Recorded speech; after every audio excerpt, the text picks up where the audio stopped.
So in this session, we are going to look at sociocultural barriers in development communication. Let's get started. In the context of globalization and free trade, development communication has to cut across different cultural identities. These invariably cause sociocultural barriers that we have to overcome. Now, this is primarily keeping in mind um, the time we live in. Okay, we are basically experiencing or we are largely a part of the globalized era, and you people, for example, you are born into a free trade economy in that sense. Your increasing engagement with social media has also um, brought in the factor that the world is slowly becoming globalized, and increasingly more and more number of people are coming closer, at least virtually. The fact that now this session can happen virtually is also a testimony to how this would work. So when development communication has to become successful, as a process, it is crucial that we need to look beyond the sociocultural differences that we have, because we are coming together as a community. We are not individuals at that point in time. Individuals might have prejudices, individuals might have differences with one another, and so on. When we look at a community and the growth of a community, we need to learn from each other. We need to see what is best that could be brought into the community in order to make certain thing work. So unless the sociocultural barriers are uh, taken off, there won't be any path for development, so to say. One example could be, let's say, in the American culture, for example, they have they keep it that democratic. They keep the dialogue that democratic, that where in the decision-making process or um, opinion sharing process, people can pitch in, and people even who are not in the same league or subordinates, let's say, if that sort of a hierarchy exists, even there people can do so. But here the hierarchy in the East or the countries we are in, um, hierarchies are very prominent.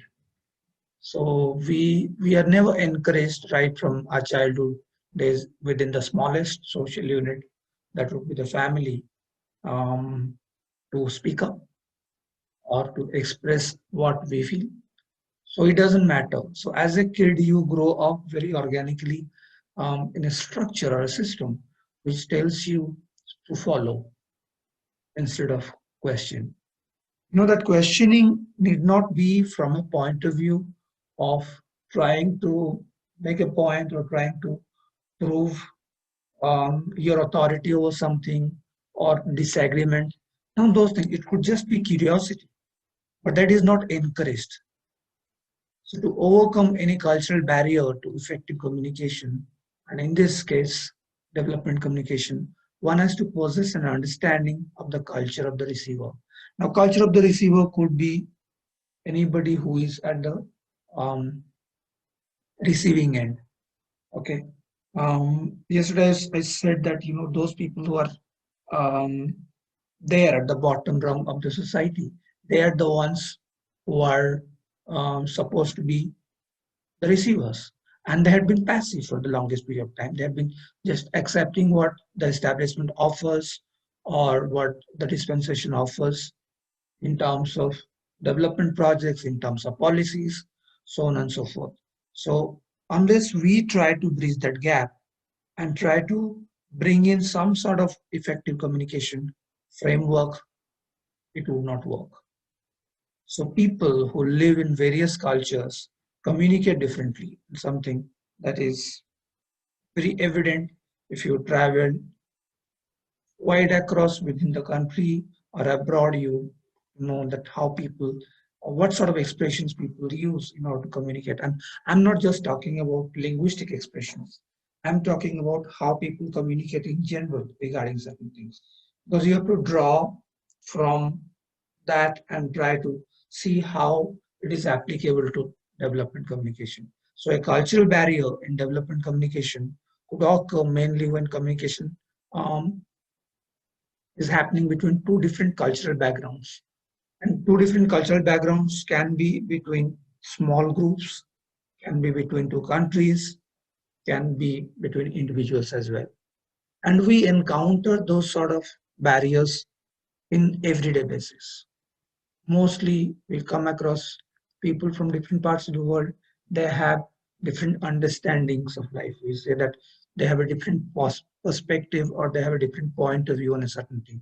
So their take on anything that they experience, any topic in the world, could bring in some sort of a cultural barrier, because we are not necessarily uh, in a position to agree.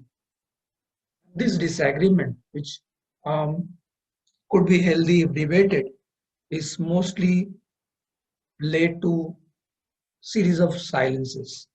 People try to refrain from engaging, which is where the problem is. So, in the age of globalization and digital media, the whole world is performing and kept participating on one platform. Let's say here, for example, the platform is Zoom. Now we can communicate with Zoom all across the world, with even at the most um, intimate level, as well as you know um, expand it to a large segment of audience.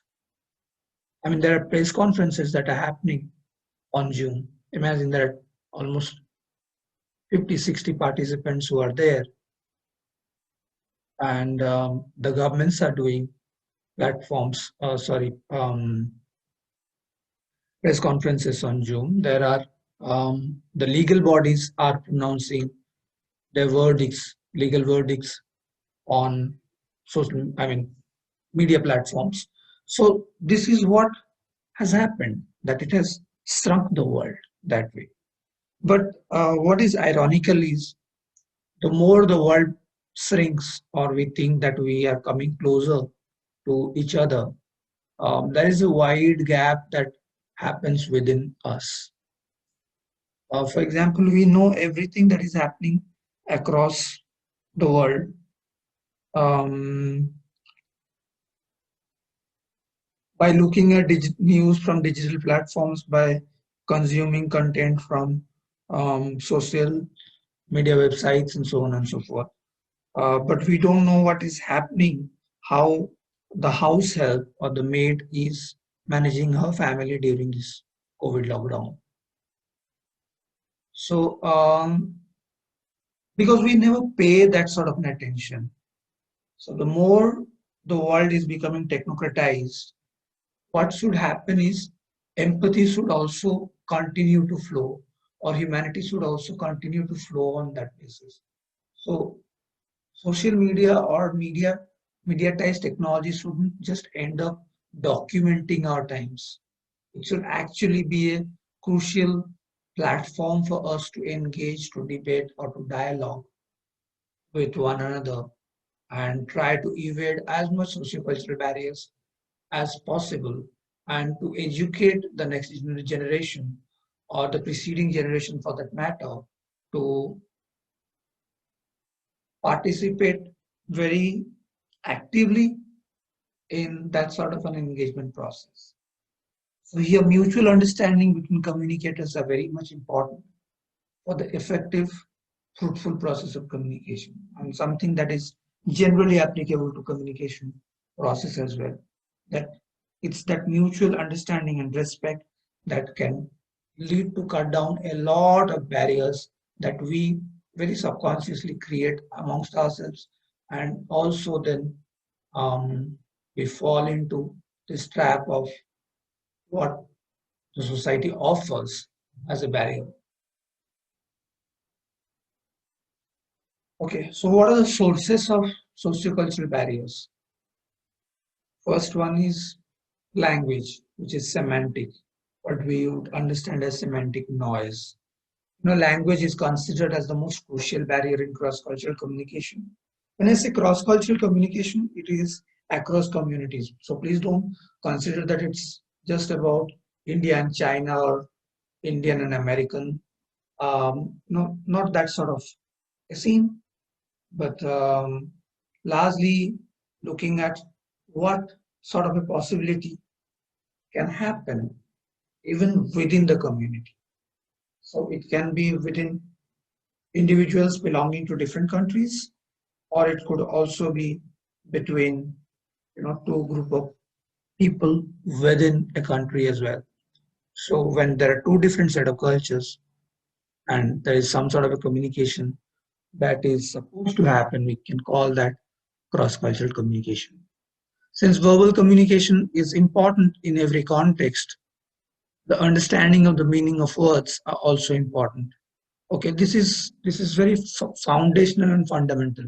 So unless that sort of communication which happens at the most fundamental level or rudimentary level is can successfully take off, we can't lay down on development projects and say that okay, people need to understand that. This is why I said that we tend to be mostly establishments across, and this is something that we can look at from history as well, that everybody is trying to do a lot of patchwork. People are not ready to scratch the surface of a wall, fill things up and see whether it is made up of mud and water, or is it made of concrete and color. So that part is crucial, that peel your outer skin off and see who you are as an individual and how do you communicate and engage with other people. So that that language barrier that comes up is not just from a point of view that you don't understand one another's language. It's also because of the differences you have created within yourself in terms of understanding language. We feel that we can't learn. Tomorrow, if it is essential for you to learn, then you will learn. I'll give you a small example. This is what happens. You know, um, so many of you took French as your second language, and people learn Spanish, German. If they have to go and work abroad, many times they have to pick up or learn the language of that country, which is it becomes imperative for them to survive there. So this is still an alien language or a foreign language that you try to learn. You spend in X amount of effort and time, give it time, and you learn that. Whereas in this context, what happens is we take it for granted. We take it for granted. We don't try to um, learn the language. And because we don't try to learn the language, I know that practically it's not possible for everyone to learn every language. But it's largely how we look at it, or what point of view or perspective we try to engage in would help us understand what could be the basic differences in terms of language, in terms of communication. So one of the crucial aspect would be language in terms of when we look at the sources of barriers to DEFCON. Then cultural norms and values. Each culture holds its own values, meaning and norms different from one another. This difference is caused because of truth, belief, and judgment through which they acquired knowledge about society and culture. Okay, so it's our understanding of something else, and that is we subconsciously forgetting that we are subconsciously trying to bring in some sort of baggage that we carry while trying to evaluate the cultural norms or values of another community. So Telugus are like this, Tamils are like this. So this sort of commentary that we tend to give, and we have grown up around conversations which reflect upon those sort of myopic understanding of different cultures, and people have different set of beliefs and value systems and understandings of how they live, or how we perceive them to live. But who are we to judge? We didn't create those value system. So our understanding of that is from a point of view or perspective of what we have learned. So it's our experiences which are largely masking things up. So we are not being able to see things objectively. And this sort of a difference. Now you can look at it from a point of view of diversity, or you can look at it from a point of difference. So it's up to you. For example, in Eastern countries like India, Pakistan, Sri Lanka, the meaning of physical proximity is different from that in the Western countries. In Western culture, people share physical proximity or closeness only with persons whom they know. This is the reason we can find a calm and quiet environment in public transportation in Western countries. On contrary, we can find a huge crowded environment in Indian suburban and metro rail transports. So it's something that is extremely cultural, right? We meet each other, we have huge physical congregations. Even during this COVID lockdown, especially after the on lockdown happened, um, Hyderabad, for that matter, appears like um, it has been declared COVID free. So there is no um, infection that can spread. There is no community spread that can happen because I see everyone out on the streets, and there's so many festivals, so many weddings that has happened in the recent past that you tend to notice. So we are a crowded environment in ourselves. We like big crowds, irrespective of a lockdown, non-lockdown, pandemic, whatsoever. So this is a cultural system. We meet each other, we hug each other, we shake hands, and that is our part of, or we do engage in this kind of a conversation, even with strangers. So in Western societies, this tend to happen a little less. So people sharing physical proximity is not a very common thing. So understand the differences and engage.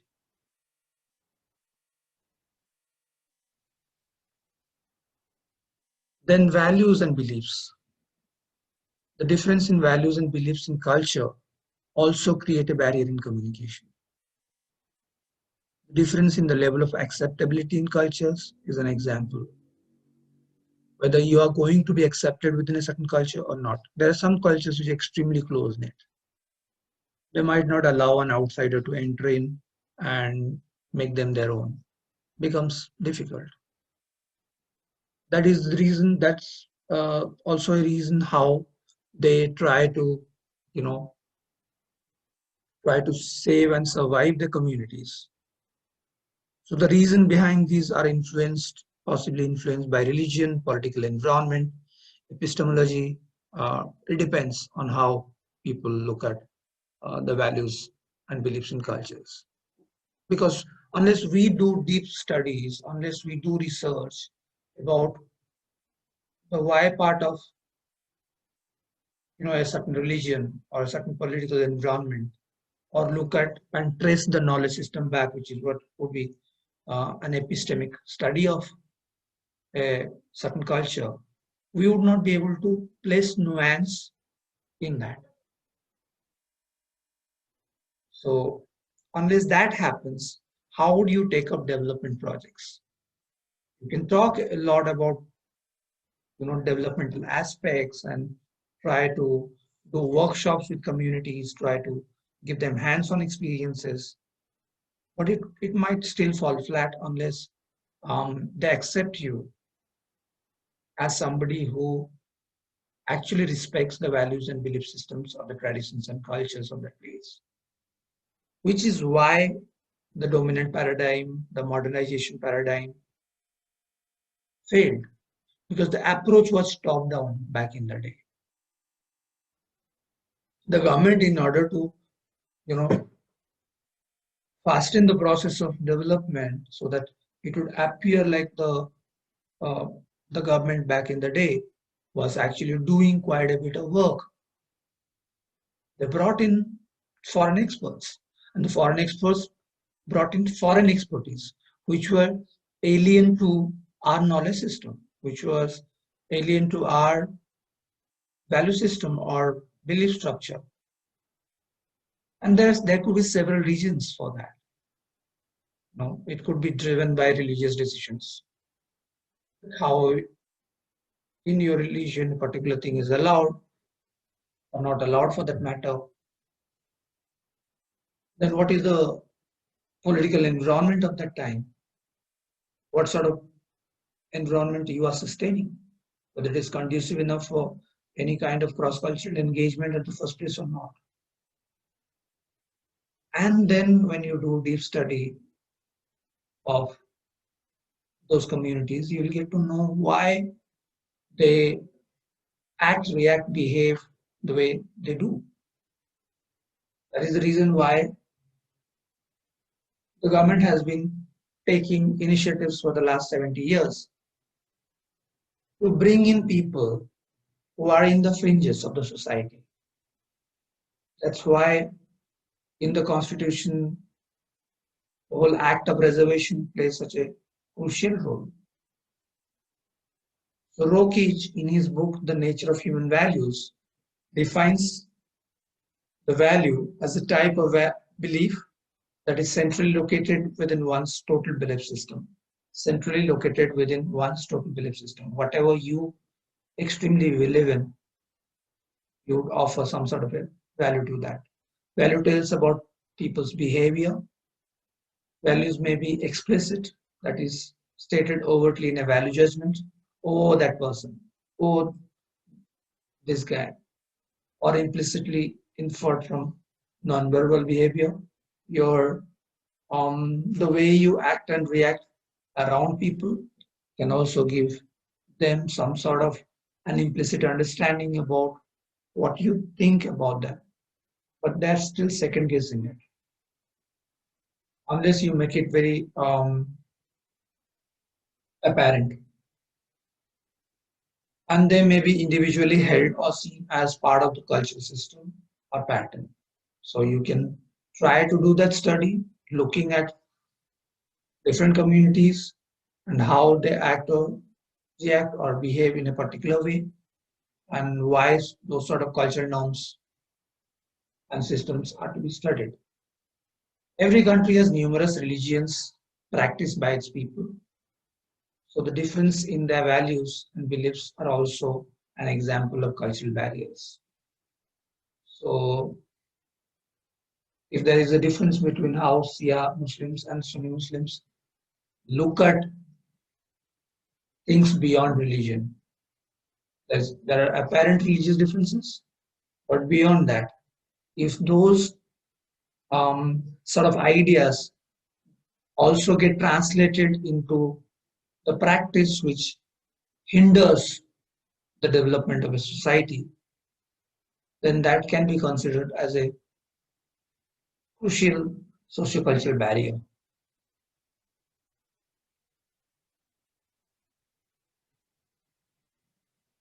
Okay, now let's look at what sort of role identity plays when we discuss about sociocultural barriers in development communication and why they are the fundamental areas of concern.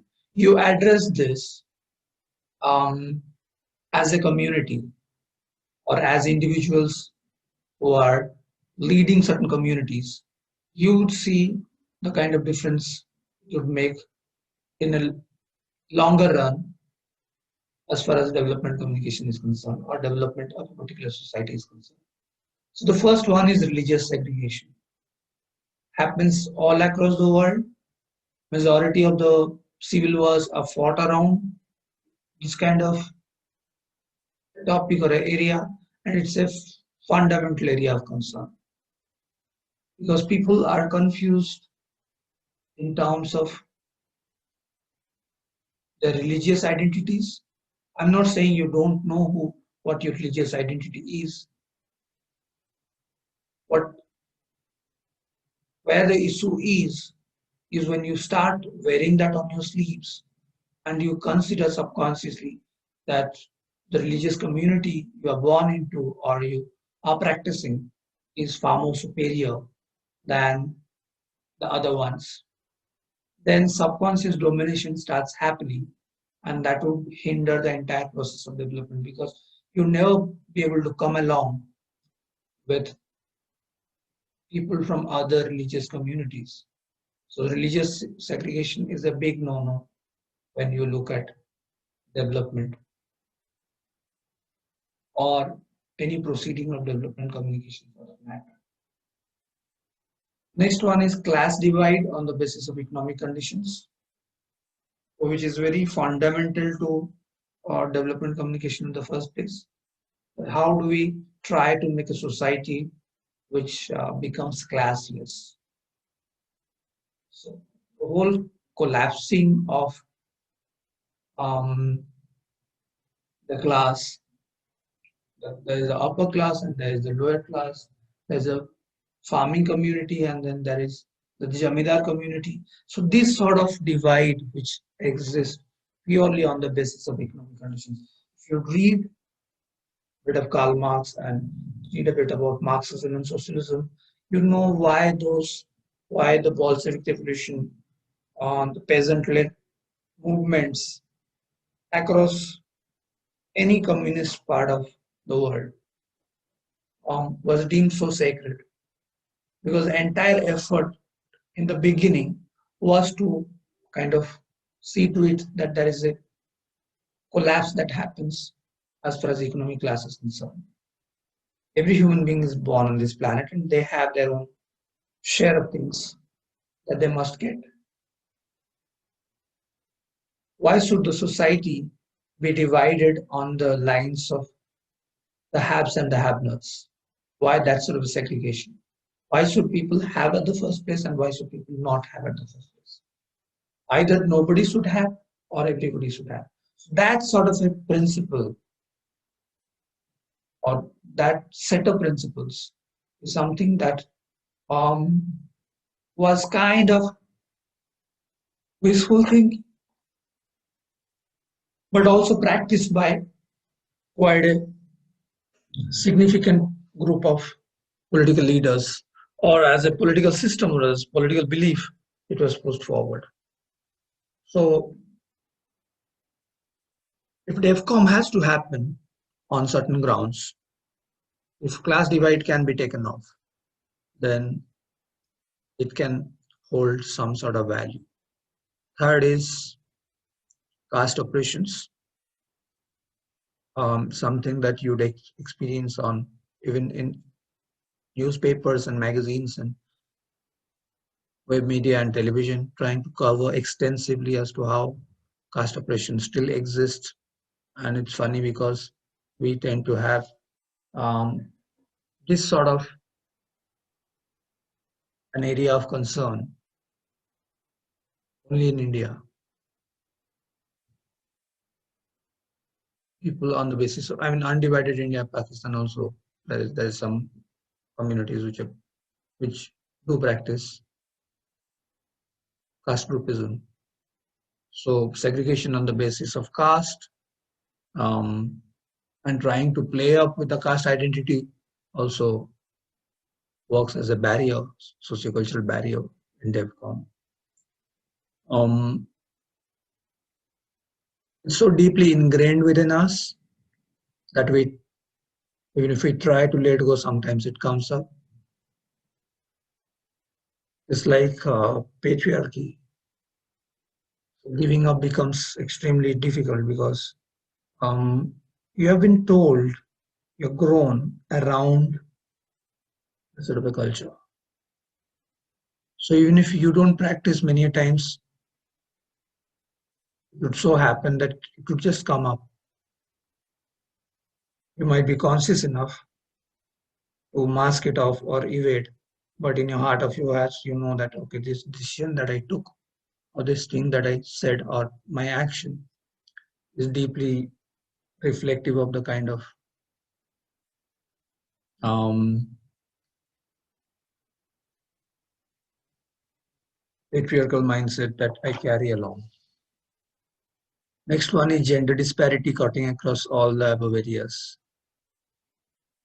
So there is religion, class, caste divide that already exists. Next part is gender disparity. So on the basis of gender, communities are also segregated. Now the issues that happen with gender disparity is while one community proceeds towards further development, the other communities are constantly trying to catch up. The females are trying to catch up, the transgenders are trying to catch up, and they would always be in the fringes of the society. So how would the development messages reach? Why does the development message get interpreted by a man and a woman differently or a transgender differently? Why do they look at that? When we look at development, it should be development for everyone. Why men have a larger say in those development projects and the implementation policies and all those things, whereas women would try to play subservient roles in the process. And gender disparity in the most apparent sense begins at home and goes on across the world, more so in Asian societies like ours. Next one would be sexual orientation. Segregation on the basis of sexual orientation and trying to demean the identity of people with different sexual value system or orientation, and constantly trying to keep them in the fringes of society, whereas they can also participate and they have a larger role to play in the entire development process. Understand the development as fundamentally as as a functional process has to be inclusive in nature. So if you keep people away, if you keep people in the fringes, then you are not making the process participatory. You are still trying to constantly segregate. So try to respect people's sexual orientation and allow them to be a part of the mainstream and stay inclusive so that their primary concern would not be whether we would be accepted in the society or not. They would work hand in glove alongside by focusing on the real issues concerning development. Last part is disability. There's a lot that is spoken about disability in the context of development communication and the messaging part of it. But we are yet to reach that stage where we can actually say that it is something that can create positive impact. We are yet to reach that stage. Disabled people might require help in terms of value implementation as far as DevCom is concerned. Now, how do you design those messages for them so that they can understand? And disability can be of any kind. It can be a disability in terms of mental faculties. It could be a physical disability as well. So it depends. So who you are as an individual and how you mobilize a certain community as a civil society member is going to define how much you are ready to slog in order to bring down the sociocultural barriers that exist. A, to begin with, within us, a lot of baggages we carry. We are most of the times not aware of it.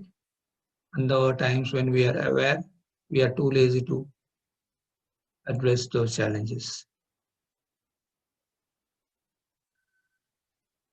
The social transformation to increase the use of information technology and mass media to play an active role in DevCom process based on information will form a proactive framework which policymakers and decision makers can use.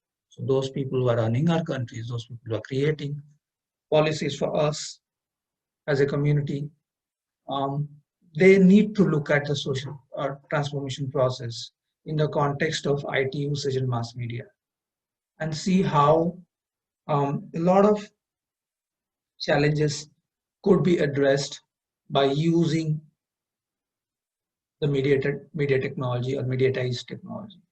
For this to happen, the sociocultural barriers are to be considered more seriously, and sustainable steps should be taken to bring them down. Um, you you can look at it from this point of view. For example, if I have to give one example, um, you would say that, okay, let's try to cut down on digital divide and bring in more number of people with access to smartphones so that they can continue to learn. Okay, now you give them devices, but there is no electricity. How would they run that device? Can understand that. If a person is hungry, he or she is less likely to study and look for food. It's very, how do I put it? It's very, very basic to human nature. So everything that is fundamental to human existence, those issues are to be addressed first. You can't load people with devices and say that, okay, now we have addressed the issues. No, that was not the issue. The issue was electricity. Then the issue is device. So that proceeding has to happen in a chronological fashion of necessities. Also, to achieve this goal, knowledge, readiness, ability and skills of common people and experts of the administrative bodies, socio-economic, cultural, and education is necessary. This is sort of the framework that all these things are necessary to create a conducive atmosphere for DevCom to proliferate.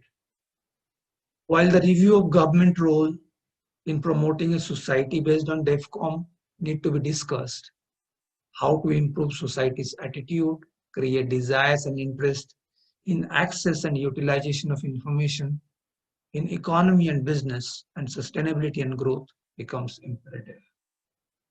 So as individuals, how are we ready to change? Are we ready to accept the kind of changes that are happening? Are we critical of those changes in a good way? That we are ready to debate and discuss and say that these are the issues that can happen unless they're addressed. And if things are futuristic in nature, things that can happen, so those sort of, there's a lot of social scientists to predict what kind of a society we are going to live in. So are we ready to change our attitudes? We have that desire and interest to create that sort of a desire and interest within people so that accessibility and utilization can be brought in to the sector of economy and business. And then development will happen once the money starts rolling. If we don't have a corrupt government, if you don't have a government which is fundamentally communal in nature, which is all-inclusive, which is social, which prioritizes people over party politics and party priorities, it would grow. Then we need to also look at capacity building and see how knowledge, skills of individuals, and how their support and strengthening of public institutions, as well as private sector or civil society, can be helpful in contributing to DevCom. And the government must kind of plan and take actions, keeping the development strategies open in the context of these sort of public institutions. So whether it is a public-private partnership or a merger, or how we can grow a better civil society, which is transparent, which is democratic, where people are valued rather than being thrown into jail for dissenting. We need both cultural institutions, social institutions, as well as institutions uh, which are offered by the dispensation to be open as much as it is possible to continue a dialogue in the context of development. So that's more or less what I wanted to share about sociocultural barriers in DEFCON. I'll stop here.